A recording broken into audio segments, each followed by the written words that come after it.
नमस्कार, फिर पैसा बोलता है में आपका स्वागत है, मैं आनंद श्रीनिवासन।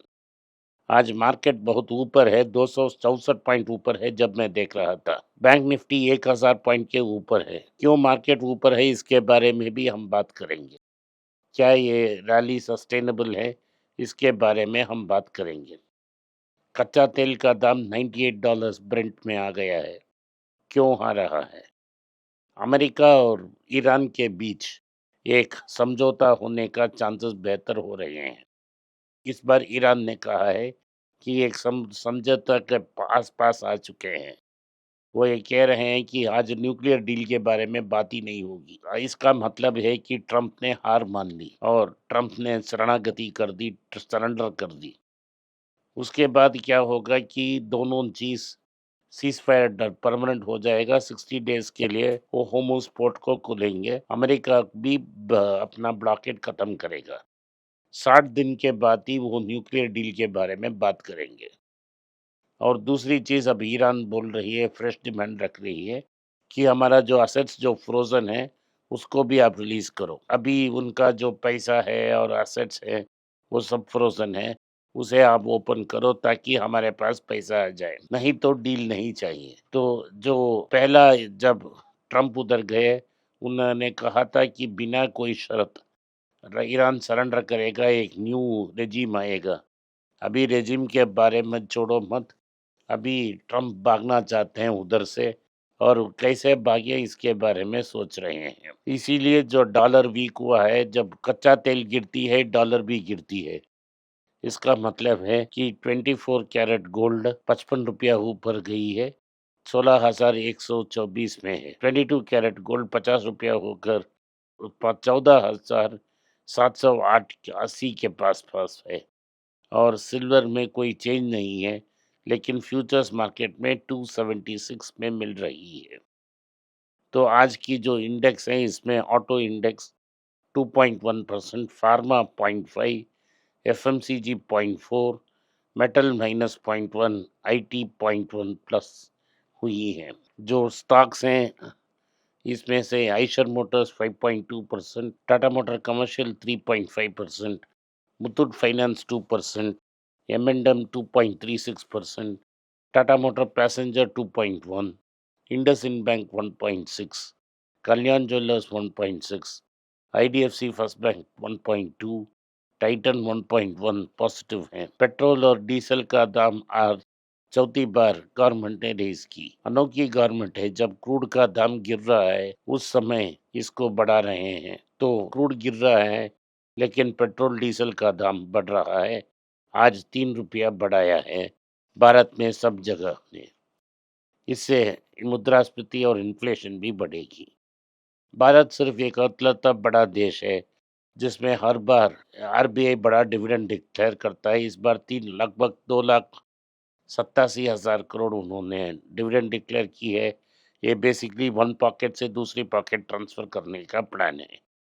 एफआईएस ने पहले 5 मंथ में 2,24,000 करोड़ का इंडियन स्टॉक्स बेचा है।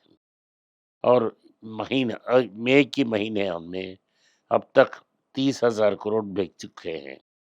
भारत की एनआरआईज जो हमें हमें एडवाइस देते हैं कि कैसे हमें रहना है, किसको हमें इलेक्ट करना है, यूट्यूब में सब एडवाइस करते हैं।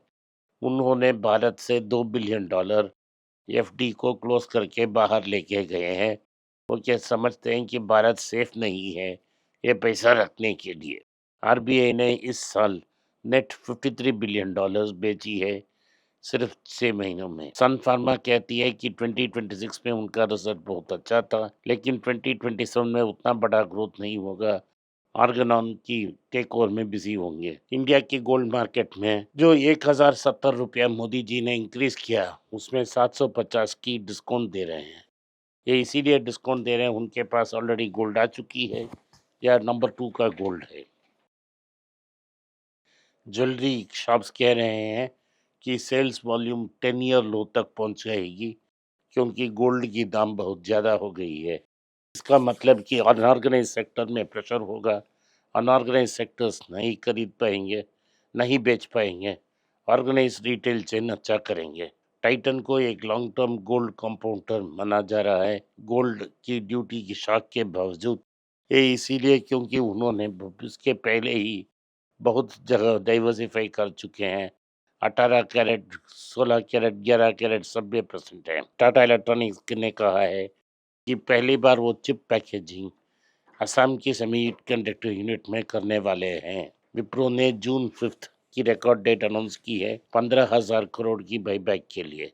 इस 15,000 करोड़ में प्रेमजी यूनिवर्सिटी और प्रेमजी फाउंडेशन का योगदान बड़ा होगा, वो मैक्सिमम इसको इस्तेमाल करेंगे। नाटको फार्मा ने लगभग 12,000 से ऊपर चल रही है और जब हमने इसको कंसिडर करने के लिए बोला था, दाम 700 के आसपास था।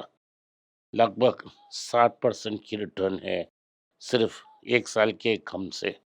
कुछ लोग बोल रहे थे कि ये स्टार्टअप कंपनी है, इसमें इन्वेस्ट करना बहुत रिस्की है। जाइडस लाइफ साइंसेस ने ब्रेकआउट की है एक फ्रेश 52 वीक हाई की। यस बैंक ने कहा है कि सुमुटोमो ग्रुप उनकी साथ दे रही है और वो टॉप 5 प्राइवेट सेक्टर बैंक में जल्द पहुंच जाएंगे। आयशर मोटर की Q4 प्रॉफिट एक रिकॉर्ड 1,520 करोड़ तक गया है, एक नया रिकॉर्ड किया है। और आयशर मोटर्स प्रीमियम मोटरसाइकिल्स और ईवी के कारण बड़ा ग्रोथ देख रहे हैं।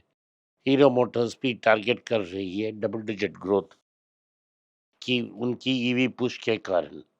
टीटी की प्रेस्टीज का भाग्य अच्छा रहा, प्रॉफिट्स 46% इंक्रीज हुई, मेनली इंडक्शन स्टोव की बेचने से ही हुई है। टीसीएस कह रही है कि अगर आपको अटेंडेंस देना है, अगर आपको एम्प्लॉई को पैसा वेरिएबल पे मिले तो कुछ एम्प्लॉइज ने इस पर आशंकाएं व्यक्त की हैं। माइक्रोसॉफ्ट और उबर कह रहे हैं ये टूल्स ह्यूमन सैलरी से ज्यादा एक्सपेंसिव होंगे। वॉरेन बफेट के पास 400 करोड़ का सोना है। वॉरेन बफेट के पास 400 बिलियन डॉलर की कैश है। उन्होंने इसको लॉन्ग टर्म बॉन्ड्स में रखा है, इसे 4.5% की इंटरेस्ट मिल रही है। लगभग 18 से 20 बिलियन डॉलर उनकी साल को इंटरेस्ट मिल रही है। कैपिटल ग्रुप ने 2 billion dollar bet Adani group of companies में ली है ताकि कुछ प्रेशर टाल सके। आज के लिए इतना ही। आपने इस पॉडकास्ट को सुना, इसके लिए मैं आपका आभारी हूँ। हो सके तो वीडियो को लाइक कीजिए, चैनल को सब्सक्राइब कीजिए और बेल नोटिफिकेशन दबाएं। इस वीडियो को अपने दोस्त और रिश्तेदार के पास भेजें और उन्हें देखने की आग्रह करें। नमस्कार, धन्यवाद, जय हिंद। अगर आप मुझसे संपर्क करना चाहते हैं, नीचे दिए गए ईमेल में मेल भेजें। मेरी टीम आपके साथ संपर्क करेगी और मदद भी करेगी।